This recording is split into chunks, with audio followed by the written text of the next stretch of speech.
Faslun.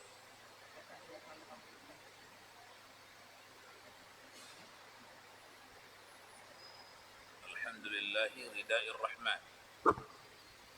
Itu ya. Alhamdulillah. Faslun. Mana satu itu? Faslun. Faslun. Mana yang banyak lah. A'udzu billahi minasyaitonir rajim. Bismillahirrahmanirrahim.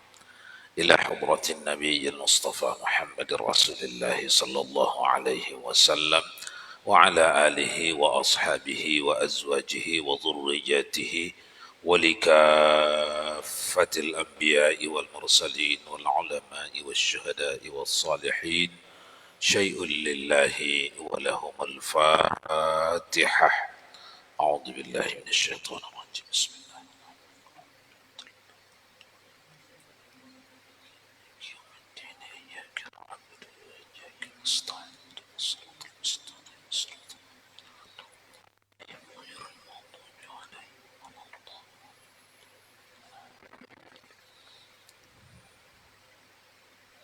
فقال المؤلف رحمه الله تعالى وأدم نفعنا بعلومه في الدارين آمين.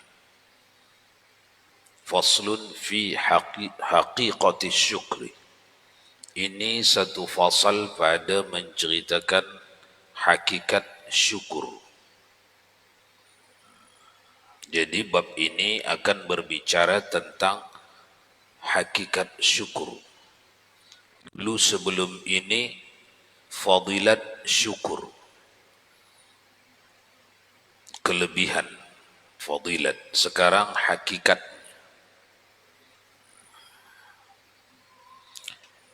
Bab ini termasuk bab yang amat penting dalam kitab ini.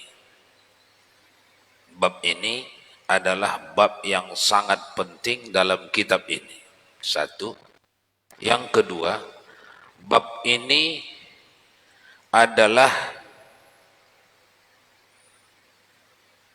saripati daripada perjalanan suluk. Jadi orang salikin, satu di antara kebutuhan utamanya dibentangkan dalam bab ini. Orang musafir, kebutuhan utamanya perbekalan makanannya, minumannya, belanja-belanjanya, pakaiannya selama di perjalanan. Itu kebutuhan dasar dia. Tak bisa tak ada itu. Makanannya, pakaiannya. Kalau berhenti itu berhenti perjalanan. Orang musafir begitulah. Orang salikin begitu juga. Kalau berhenti ini, dia hilang dari bab ini atau dia samar dalam bab ini, maka suluknya berhenti. Gagal, berhenti. Bisa berubah menjadi banyak hal, jadi perkara yang tidak diingini. Menjadi tersasar kemana-mana, bisa menjadi bengong, bisa menjadi bengong apa bingung, jadi orang bingung karena saliknya hilang panduan, perjalanan menuju Allahnya hilang panduan, dia diambil oleh syaitan lalu dibawa-bawa ke sana sini mengacu, mengaruk. Tahu mengaruk? Mengacu. Hilang kontak. Hilang jalan. Oleh karena itu, ini kebutuhan bab ini kebutuhan pokok bagi orang yang salikin, orang yang berjalan menuju Allah. Mari kita dekati. Faslun fi haqiqati syukri. Ini satu fasal pada menyatakan hakikat syukur. Kata Imam Al-Ghazali rahimahullahu ta'ala, haqiqatu syukri an ta'rifa alla mun'ima illallah ta'ala. Hakikat syukur itu bahwa engkau ketahui tiada memberi nikmat itu melainkan Allah jua. Ini cakap nih dari Imam Ghazali. Tapi ini sebenarnya sebuah ekstrak, rangkuman dari wahdaniyat fil af'al. Makanya tak berasa ini bab ini kalau orang tak mengaji sifat 20. Belum tahu dia sifat 20, tak ada rasanya ini. Tapi kalau sudah tahu sifat 20, wahdaniyat, apa arti wahdaniyat?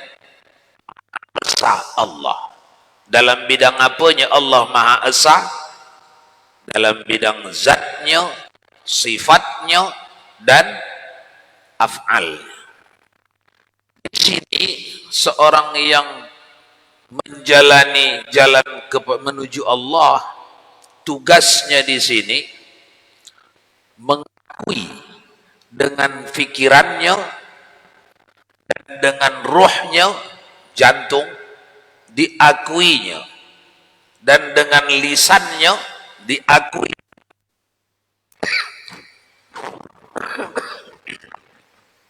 Ini engkau punya ini ya Allah.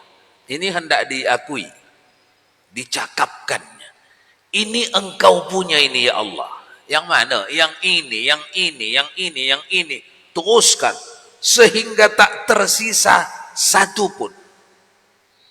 Itu tugas di sini. Hakikat orang yang bersyukur itu begitu. Dimulakannya dari yang dekat pada dirinya, disebutnya dengan lisannya di awal-awal dalam pelatihan, dengan lisannya disebutnya, ini engkau punya ini ya Allah. Mata ni, telinga ni, jantung, akal ni punya. Bukan aku punya, engkau punya. Teruskannya lah kepada yang dekat-dekat pada dirinya. Anaknya, bininya, harta bendanya, kemuliaan, kehormatan, pangkat jabatan, titel, apa semuanya. Itu dikumpulkannya. Ini engkau punya. Bukan aku punya. Baru diteruskannya kepada yang lain yang lebih jauh. Engkau punya, engkau punya, engkau punya.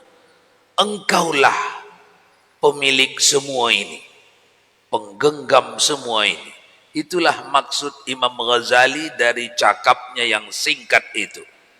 Wa haqiqatu syukri an ta'rifa alla mun'ima illallah ta'ala.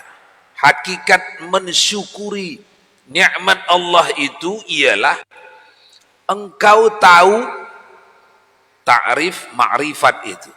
Ta'lim tahu, ta'rif tahu, tapi tak sama alima dengan arifah.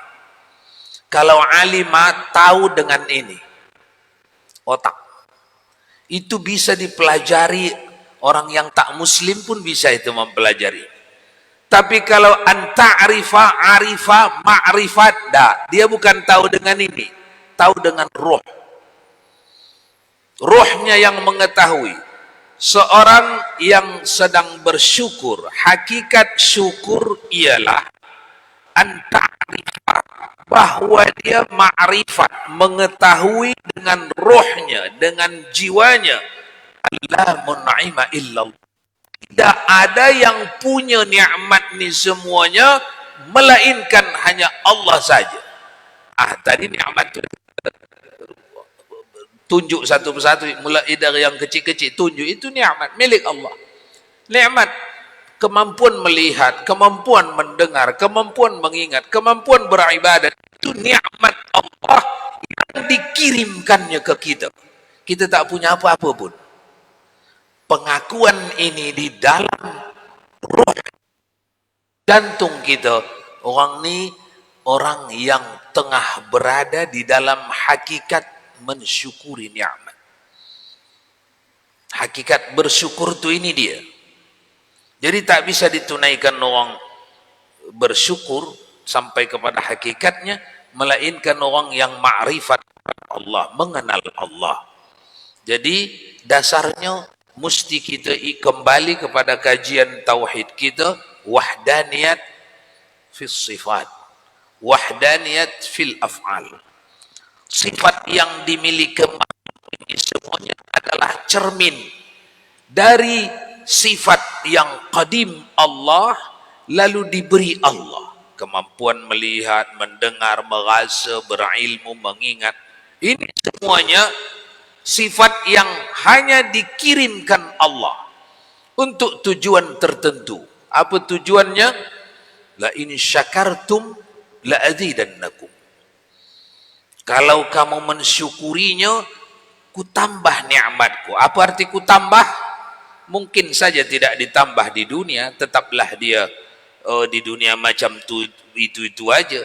Tapi karena makna ku tambah itu hakikatnya di akhirat.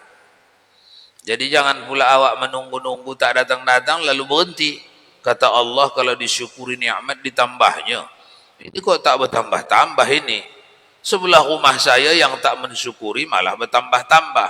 Orang ni kurang tafsir, mengaji tafsir. Ayat itu, la azidannakum, siapa mensyukuri ku tambah nikmat itu, kalau tak ditambah Allah di dunia, itu pasti akan ditambah Allah di akhirat.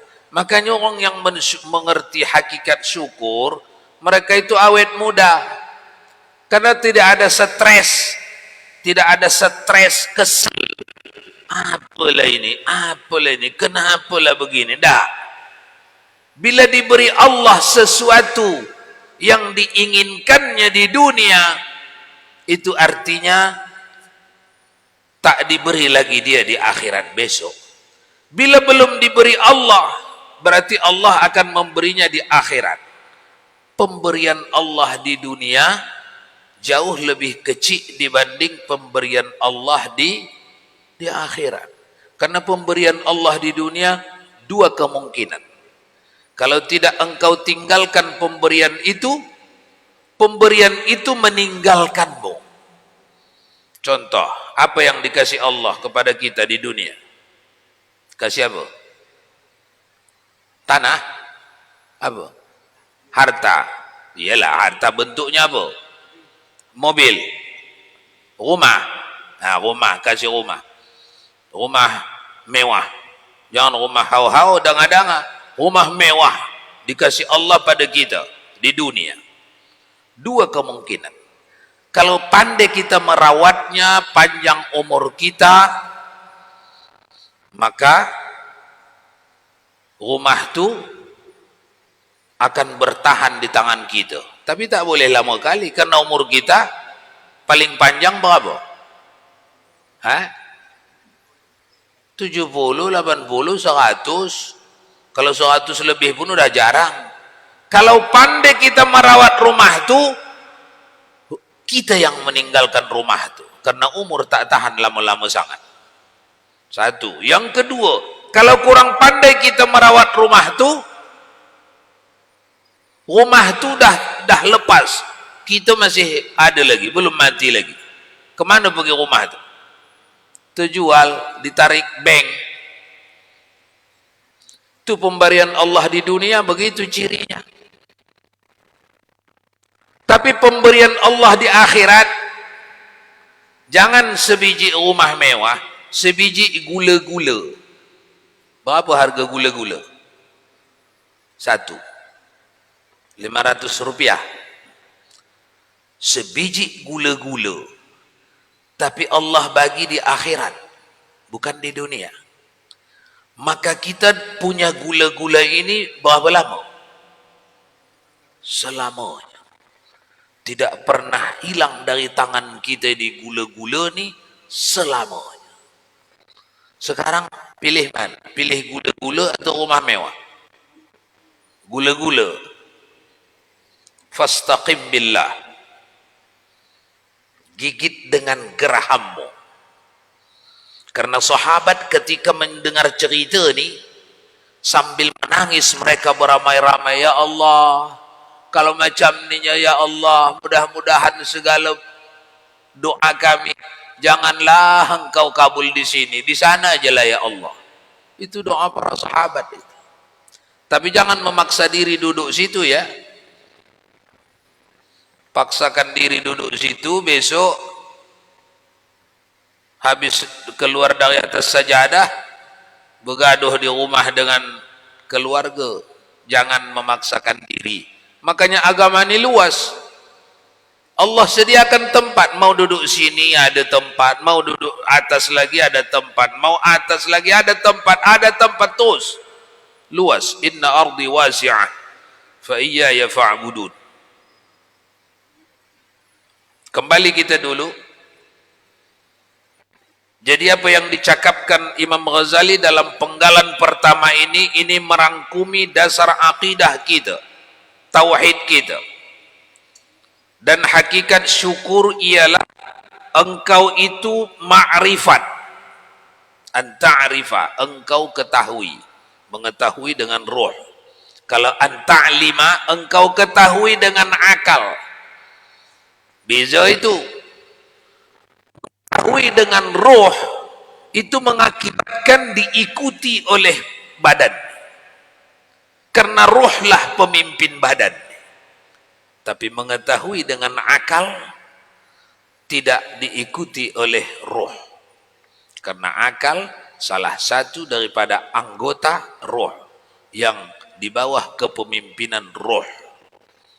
Makanya Anda lihat di luar sana, akan Anda lihat kalau cermat menengoknya, ada banyak orang akalnya cerdas, pinter, tapi hatinya terseksa. Akalnya cerdas, pinter, tapi hatinya terpenjara, terbelenggu. Apa yang membelenggu dia?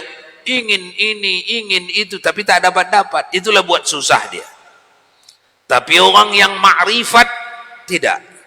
Karena di dalam ma'rifatnya adalah ini semuanya dalam hidup ini mulai dari A sampai Z, ini adalah peristiwa yang sudah dipetakan Allah.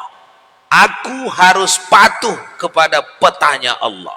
Apa yang aku nak keluarkan dari peta ini? Tak ada. Semuanya ada di dalam peta ini yang telah kita lewati, yang sedang kita berada di dalamnya, dan yang akan kita jalani. Semuanya sudah di dalam peta Allah. Hanya dalam ikhtiar, dalam bab ikhtiar, jangan abaikan ikhtiar perintah Allah itu. Masih ingat Nabi Musa berhujjah dengan Nabi Adam. Fa'ajja Adam bi Musa, kata Rasulullah. Masih ingat ya? Masih?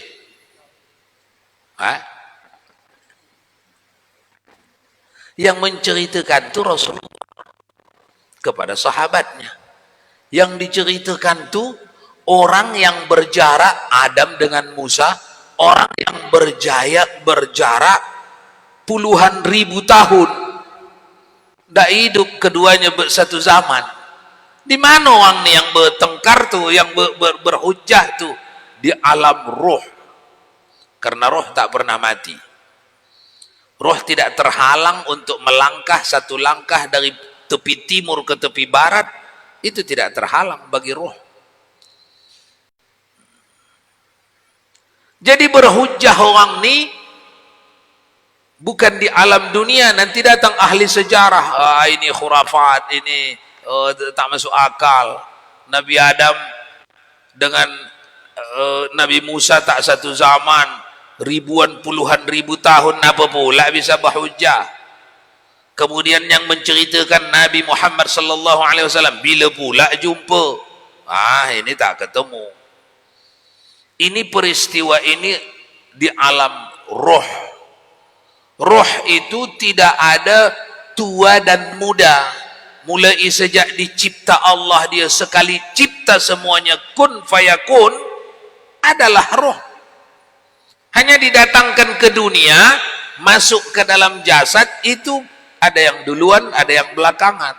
Kalau keluar dia dari jasad, sama tuanya, sama mudanya. Roh Nabi Adam sudah keluar dari jasad, Adam sudah wafat. Roh Nabi Musa sudah keluar dari jasad, sudah wafat Nabi Musa, sudah keluar dari jasad. Kembali ke alam arwah, alam roh. Alam roh tidak ada masalah. Mereka bisa ketemu dari timur ke barat. Namun roh orang-orang beriman dibatasi oleh kepangkatan. Makin tinggi pangkat, makin diizinkan, dibebaskan dia pergi ke timur dan ke barat. Bukan karena tak bisa, karena tidak mendapat izin. Karena tidak mendapat izin. Gara-gara engkaulah atau Adam, anak cucumu termasuk aku ni menderita. Cuba engkau dulu tak salah makan itu waktu di surga. Kan tak masuk dunia kita ni, anak-anakmu ini. Tapi karena engkau salah makan, gara-gara engkaulah kami menderita di dunia. Dan anak cucumu akan banyak di dalam neraka gara-gara engkau. Kalau engkau tak salah makan, tak ada anak cucumu yang masuk neraka kesusahan macam ini. Apa jawab Nabi Adam alaihissalam?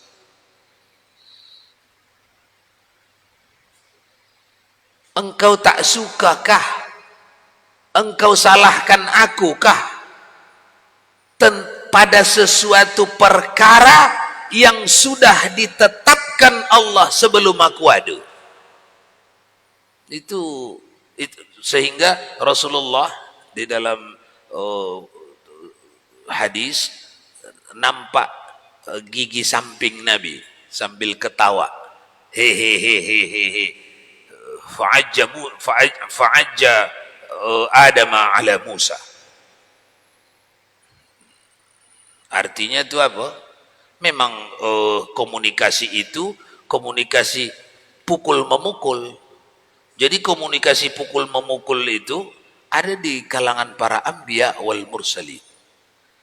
Nabi Musa memukul Nabi Adam, gara-gara engkaulah kami kesusahan. Engkau tak faham, yang kau tuntut itu sesuatu yang kau tak faham, kata Nabi Adam. Kalau kau faham, engkau tak cakap macam tu. Aku belum lahir, kepastian itu, tulisan takdir itu dah ditetapkan Allah. Harus begitu. Dan sebab-sebabnya itu pun ditulis Allah. Harus seperti itu. Yang salahku mana? Tadi kan Nabi Musa menyalahkan Nabi Adam kan? Salahku itu yang mana? Nah, itu yang diketawakan Nabi. Fa'ajja Adam ala Musa. Kita umat diceritakan Nabi itu, target Nabi menceritakannya itu ke kita apa? Supaya kokoh akidah kita. Kita sanggup melewati macam mana naik turunnya pun kesusahan kehidupan, kita bisa melewatinya. Kenapa? Ini bekal kuat sudah dikasih Nabi. Bisa nampak bekalnya. Ini bekal ketahanan kita. Apapun gelombang yang menimpa kita, tengok ke sana. Ini gelombang ini sudah ditulis. Aku harus melewatinya. Sekalipun ini kejahatannya orang jahat, kejahatan dia ini sudah ditulis. Orangnya sudah dipilih. Harus inilah dia orangnya yang berbuat jahat kepada saya. Apa yang mau dimarahkan ini? Tidak ada. Jadi setahan-tahan orang berhadapan dengan masalah, itu yang paling kuat ketahanannya anbiya wal mursalin. Thummal amsal fal amsal, thummal amsal fal amsal. di bawah para nabi yang paling tinggi ujian Allah, bala, musibah itu kepada para nabi. Di bawahnya itu ulama, di bawahnya ulama sesuai dengan tingkatan mereka masing-masing. Tsummal amtal fal amtal. Artinya makin tinggi pangkat seseorang di hadapan Allah, makin tinggi ujian. Tapi ujian jangan tengok bentuk musibah saja. Ujian Allah ada bentuk nikmat, kesenangan, kemegahan, ketinggian, ada bentuk kerendahan, kehinaan, kekecilan. Tidak bentuk kemiskinan semuanya, ada bentuk kekayaan. Tidak bentuk sehat semuanya, ada bentuk penyakit. Tidak bentuk ketersohoran semua, ada bentuk tak dikenal orang.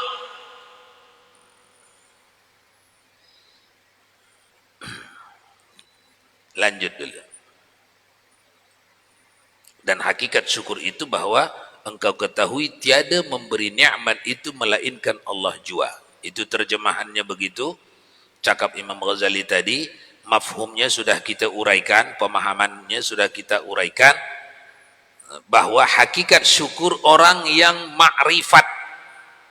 Apa itu ma'rifat? Dikenalnya dengan bahwa ini milik Allah, ini milik Allah, ini milik Allah, ini milik Allah. Yang milikku mana? Tidak ada. Kalau mampu mengatakan tidak ada on 24 jam, maka orang tu sampai di hakikat syukur. Itulah yang dilatih dalam suluk. Itulah orang salikin tu. Jadi Anda mampu menghadirkan 24 jam, ini Allah punya, ini engkau punya ya Allah, yang ini engkau punya, ini engkau punya. Dinding rumah awak tu hitung semuanya. Allah punya, engkau punya ya Allah, engkau punya ya Allah. Sampai ke atap rumah awak. Biji mata budak-budak tu, anak-anak tu hitung semuanya. Kecerdasannya, pertumbuhan sehatnya hitung semuanya. Engkau punya ya Allah, engkau punya, engkau punya, engkau punya. Habiskan semua yang ada di depanmu, habiskan, ucapkan engkau punya ya Allah. Kalau 40 hari orang menghitungnya itu, maka diturunkan Allah lah ke dalam jantungnya anwar, nur, atbaq, bingkisan. Itulah yang dikerjakan as-salikin. Itulah yang dikerjakan orang suluk. Jangan mengingati bahwa ini dari kehebatanku, ini dari jasaku, ini dari kebaikanku. Buang semuanya itu. Karena hakikat ini engkau punya ya Allah. Mengatakan ini dari kehebatanku, ini dari jasaku, ini sebab aku. Mengatakan itu kita sudah dari dulu pun. Tapi mengatakan ini engkau punya ya Allah, ini engkau punya, kita belum lagi. Itulah kerja as-salikin. Satu. Yang kedua, kata Imam Ghazali, yang kedua, thumma ta'rifu fadaili ni'matillahi ta'ala 'alaika fi a'dha'ika wa jasadika wa ruhika wa jami'i ma tahtaju ilaihi fi ma'isyati. Artinya, ini yang kedua. Artinya, kemudian maka engkau ketahui pula akan kelebihan nikmat Allah Subhanahu wa ta'ala atasmu di dalam engkau, di dalam anggotamu. Nah, ini sudah mulai merinci dia. Tadi secara sepintas saja ya, ini engkau punya ya Allah, selesai. Ini sudah mulai dirinci. Di dalam anggotamu, di dalam segala jasadmu, di dalam rohmu, dan segala yang engkau berkehendak kepadanya di dalam kehidupan. Mari kita dekati pelan-pelan ya. Pelan-pelan. Ini tahap yang kedua. Direalisasikan satu persatu, dirinci satu persatu, supaya tidak tersisa, tidak tertinggal tempat syaitan untuk menunjuk-nunjuk, ini kehebatanku, ini jasaku, ini sebab si fulan kau begini, sebab aku kau supaya habis itu semuanya. Makanya Imam Ghazali merincinya satu persatu. Kita ulangi. Artinya, kemudian maka engkau ketahui pula akan kelebihan nikmat Allah atasmu di dalam segala anggotamu. Kita ini bermakrifat tentang yang dikirim Allah ke badan kita. Jangan tak tahu itu. Dari situlah kita mengagungkan Allah. Dari kiriman Allah, pemberian Allah di badan kita ini yang terbesar apa? Apa? Ya, untuk batin iman. Jadi runut dulu ke belakang. Ini fisik nih, badan nih semuanya sudah dikasih Allah roh. Hiduplah, hidup. Di luar sana yang kafir hidup. Itu putusan Allah kepada kita, kepada semuanya orang. Fanafakhna mir ruhina, dimasukkan Allah roh melalui jantung ke dalam jasad kita ini, hiduplah. Orang kafir itu pun hiduplah, hidup semua. Tapi ada yang dipilih Allah, roh itu disediakan Allah kepadanya iman. Ada yang dipilih Allah, roh itu tidak disediakan Allah kepadanya iman. Jadi macam mana pun dakwah iman datang ke dia, tugasnya menolak.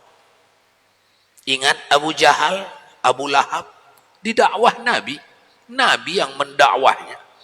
Sama dengan Abu Bakar. Abu Bakar dibikin Allah di dalam jantungnya, rohnya mau menerima iman, beriman dia. Tapi Abu Lahab, Abu Jahal tak.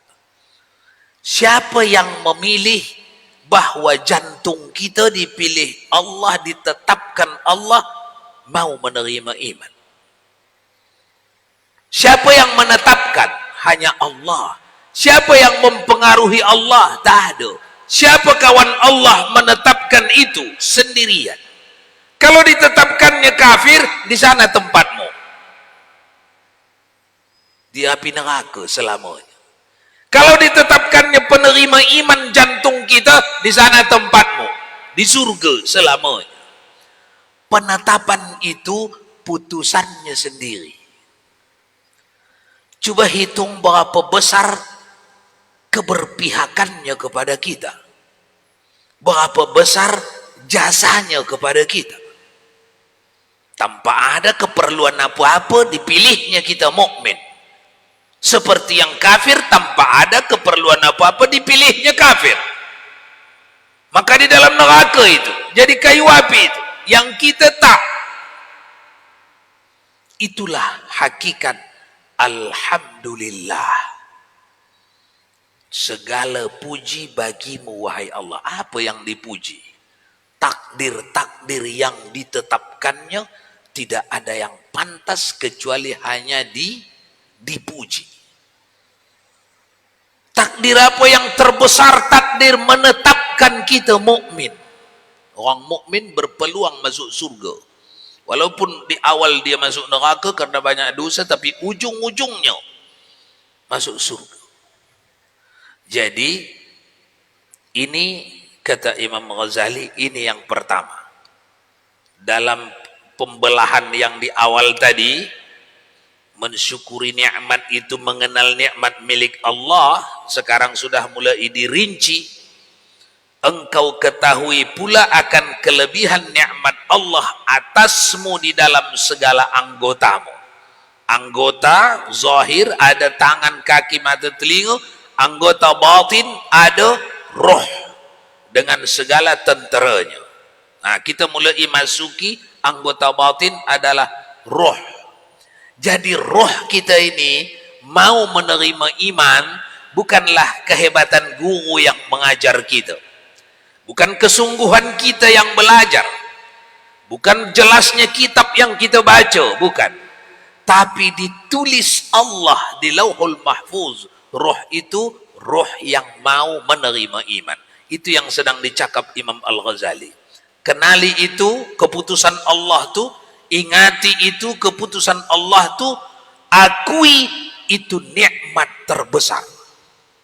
Itu nikmat terbesar.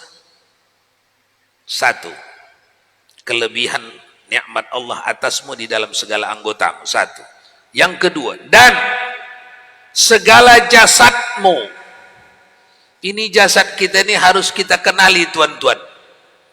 Di sini ada nikmat Allah yang tiap detik kita pakai, yang kadang-kadang kalau kita tidak dekati jalan yang ditempuh para ulama salikin, jalan yang ditempuh para ulama, kadang-kadang kalau tak kita tempuh jalan yang mereka tempuh, kita kufur nikmat. Tak merasa kalau itu perkara besar milik Allah yang kita pakai. Tak merasa, biasa je rasa. Memakai mata, memakai telinga, memakai jantung, kulit, biasa saja. Padahal bukan biasa saja. Satu perkara besar yang dikasih Allah, yang kalau dicabut Allah satu saja, kesusahanlah kita dalam hidup. Dicabut Allah satu saja. Apa itu? Mata. Belum lagi cabut sangat, cabut sikit saja sudah berkacamata. Kalau cabut sangat, teruk. Tak nampak lagi apa-apa. Padahal mata banyak gunanya. Kalau dicabutnya, dibikinnya tak berfungsi, susahlah. Kesusahanlah kita. Telinga, akal, fisik zahir, rambut, kulit. Orang dikirimkannya saja sakit kulit, sibuk kemana-mana cari ubat sakit kulit. Ini zahir kita, batin kita sudah kita mulakan. Tunjuk satu-satu. Kulitku yang sehat nih, biji mataku yang sehat nih, rambutku yang sehat nih. Ini hanya engkau saja yang mengirim dan mengaturnya. Itu tugas salikin. Bukan hanya batin saja yang diakui kiriman dan kontrol Allah, melainkan zahir pun diakui, dicakapkan. Ini milikmu dan engkau kontrol ya Allah. Itu jasadmu. Dua. Yang ketiga, dan rohmu. Dan rohmu. Roh ini supaya semakin jelas, karena roh ini perkara batin. Baca kitab tambahan dari kajian kita sudah baca juz 3 Syarus Salikin, berbicara tentang roh tapi sangat singkat. Lebih detail baca, nama kitabnya bisa belanja online, Kashful Asrar. Kashful Asrar. Belanja online. Lebih detail menceritakan tentang roh. Jangan tak ada usaha untuk mengenali apa itu roh. Karena orang yang tak kenal roh, tak kenal batinnya. Orang yang tak kenal batinnya hampir tidak berbatin. Orang yang tak berbatin itu tak tahu diri. Karena diri kita hakikatnya batin, bukan zahir. Zahir itu pengikut kepada yang asli. Yang asli adalah batin. Yang batin itu adalah roh kita. Di kitab itu diceritakan, pengarangnya sama dengan pengarang kitab Tauhid yang kita baca, Aqidatun Najin, itu juga orangnya. yang mengarang. Di kitab itu diceritakan secara detail roh kita ini siapa, bagaimana prosesi penciptaannya, bagaimana kemudian kemampuan-kemampuannya bagaimana, sehingga kita faham, oh, semua aktivitas kita ini adalah pekerjaan roh. Itu nanti kesimpulannya kalau dah baca buku itu. Ini semuanya pekerjaan roh. Ini jasad ini hanya mengikuti saja. Orang yang tak mendekati pengkajian itu, ya awal-awalnya ingkar roh, lama-lama ingkar syariat. Pengingkar-pengingkar tasawuf itu pengingkar syariat sudah. Awalnya mereka ingkar batin. Perkara-perkara batin tak jaya. Habis waktu itu ya. Kita cukupkan sampai situ. Bagi tanda akan datang kita masih dalam yang kedua. Thumma ta'rifu fadaili ni'matillahi ta'ala alaika. Fi a'dha'ika wa jasadika wa ruhika. Sampai wa ruhika masih.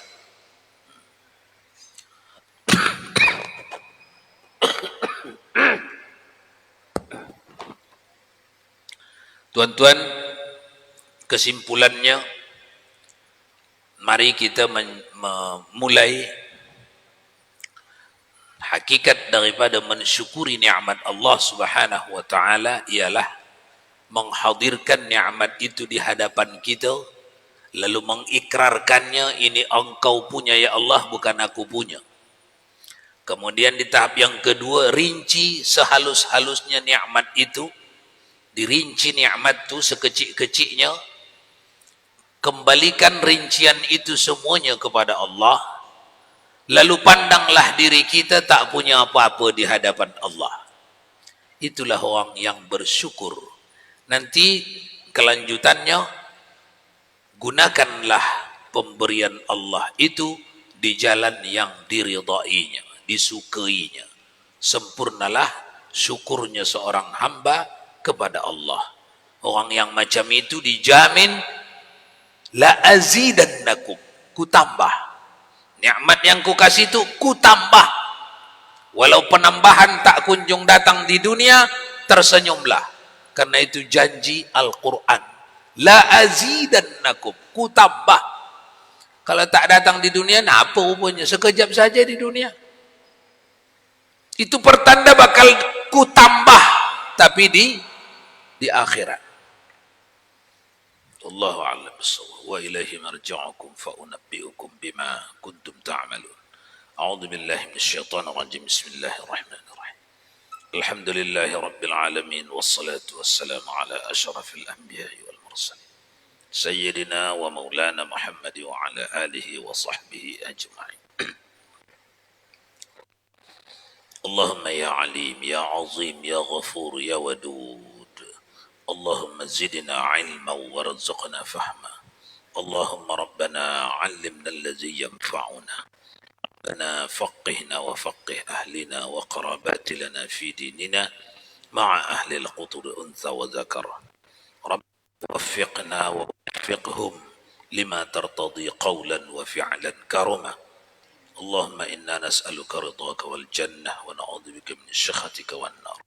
وصلى الله وسلم على روح سيدنا محمد في الأرواح وعلى آله في الأجساد وعلى قبره في القبور وعلى آله وصحبه وسلم تسليما كثيرا والحمد لله رب العالمين.